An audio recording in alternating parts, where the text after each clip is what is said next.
जब जब होती धर्म को सत्य शांति की चाह, तब तब शीश अधर्म का उठ जाता रोकने राह। थोड़ी चैन की सांस लेते ही हैं ये सोचकर कि चलो अब सब अच्छा हो रहा है, कि अचानक किसी अनहोनी की खबर आ जाती है।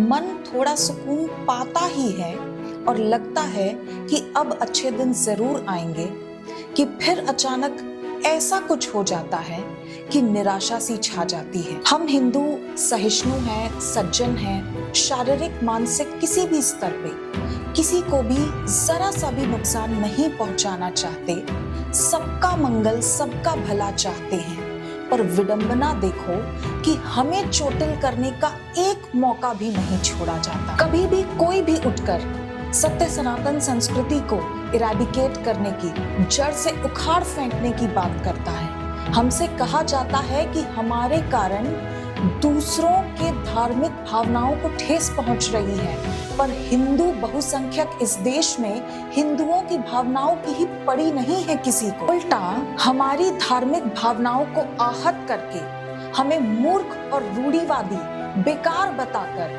देश विदेश में रहने वाले कई लोगों का अहंकार पोषित होता है। संतुष्टि की भावना मिलती है कई लोगों को। परीक्षा देने के लिए जब हमारे बच्चे परीक्षा भवन में जाते हैं, तब उनके साथ बड़ा अभद्र व्यवहार होता है। इस बात को भूल जाते हैं कि ये विद्यार्थी हैं जो सुनहरे भविष्य का सपना लिए एग्जामिनेशन हॉल में आए हैं। उनके साथ तो ऐसे पेश आते हैं जैसे वो अपराधी हों, क्रिमिनल्स। बड़ी ही अभद्रता के साथ उनके तिलक, जनेऊ, कलावा उतार कर फेंक दिया जाता है और इन मासूम दिलों के मनोबल को तोड़ने का नंगा नाच होता है। बड़ी ही चालाकी से हमारे देश की माताओं बहनों के सिंदूर, तिलक, बिंदी, मंगलसूत्र इत्यादि धारण करने पे बैन लगा दिया जाता है और हम सब चुपचाप देखते रहते हैं, मन में ये सोचते हुए कि इन सब से हमें क्या। अभी थोड़े समय पहले बिहार, बंगाल, असम, झारखंड और छत्तीसगढ़ के 75,000 बच्चे मात्र 6 महीने में गायब हो गए और ये सारे बच्चे गरीब मजदूर परिवारों के थे। तो केस करे कौन, इनके माता पिता की चीख पुकार सुने कौन? जांच करने पर ये सारे बच्चे केरल के यतीम खानों में पाए गए। कन्वर्जन हो गया था इनका, खतना हो गया इन सभी का।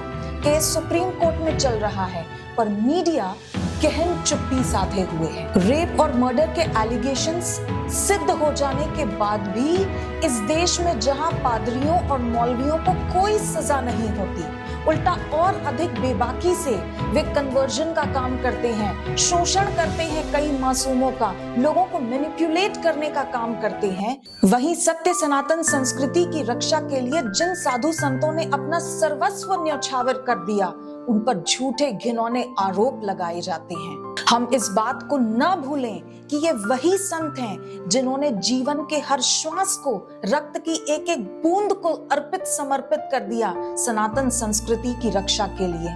ये वही साधु संत हैं जिन्होंने हजारों नहीं लाखों की संख्या में घर वापसी करवाए हैं। हमारे देश के साधु संतों ने ही महिलाओं को उनकी गरिमा याद दिलाई और बताया कि तुम भोग की सामग्री नहीं हो, बल्कि नारायणी हो। अपनी महिमा में जागो, अबला नहीं सबला बनो। हम इस बात को न भूलें कि हमारे देश के साधु संतों का बड़ा महत्वपूर्ण योगदान रहा है। पाश्चात्य संस्कृति के अंधानुकरण से होने वाले पतन से उन्होंने युवा पीढ़ी को बचाया है। युवा वर्ग को संयमी सदाचारी जीवन जीने की प्रेरणा साधु संतों ने दी है। अल्कोहल और ड्रग्स के फंद से युवा पीढ़ी को बचाने का दैवी कार्य संतों ने किया है। एड्स एवं टीनेज प्रेगनेंसी जैसे सामाजिक जहर जो बहुत आम बात है अमेरिका एवं अन्य यूरोपियन कंट्रीज में, उससे भारत को बचाने के लिए वैलेंटाइंस डे की जगह मातृ पितृ पूजन दिवस मनाने की सुंदर प्रेरणा दी, ताकि भारत का बच्चा बच्चा छत्रपति शिवाजी महाराज हो, स्वामी विवेकानंद हो और भारत की हर बेटी, हर कन्या, हर बाला शबरी, मीरा, मदालसा, गार्गी, मैत्रेयी हो।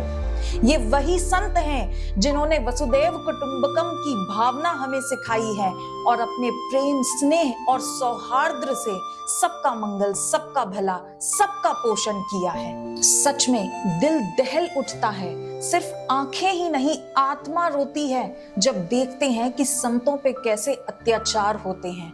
बड़ी पीड़ा होती है जब ये देखते हैं कि आज धर्म पर अधर्म फिर से हावी हो रहा है। बड़ा दुख होता है जब ये देखते हैं कि बार बार सत्य को कटघरे में खड़ा किया जा रहा है और चारों तरफ झूठ का ही बोलबाला है। खुद को बड़ा असहाय महसूस करते हैं जब ये देखते हैं कि कैसे एक पूरा तंत्र हमारे देश के साधु संतों के खिलाफ काम कर रहा है। जो परम पवित्र हैं, बार बार उन्हें अग्नि परीक्षा देनी पड़ रही है और पातकियों का जय घोष हो रहा है। मन पूछता है बार बार कि आखिर ऐसा क्यों है और कब तक होता रहेगा। आखिर कब तक ये गंदा खेल हमारे साथ खेला जाता रहेगा और सेक्युलरिज्म और सहिष्णुता की आड़ में हम चुपचाप सब कुछ देखते रहेंगे, सहते रहेंगे। आखिर कब तक मस्त रहो मस्ती में, आग लगे बस्ती में वाला फॉर्मूला हम सब फॉलो करते रहेंगे। आखिर कब तक हम क्या ही कर सकते हैं जैसी कायरता तले दबा रहेगा हिंदू समाज। अब वक्त आ गया है कि हम सभी इन विषयों को गंभीरता से लें। अब वक्त आ गया है कि हम अपनी आंखें खोलें। अब वक्त आ गया है कि अपने अपने कर्तव्यों के प्रति हम सजग हों और वो करें जो समय की मांग है, क्योंकि अगर अब भी नहीं जगे तो बहुत देर हो जाएगी। हरिओम, नमस्कारम।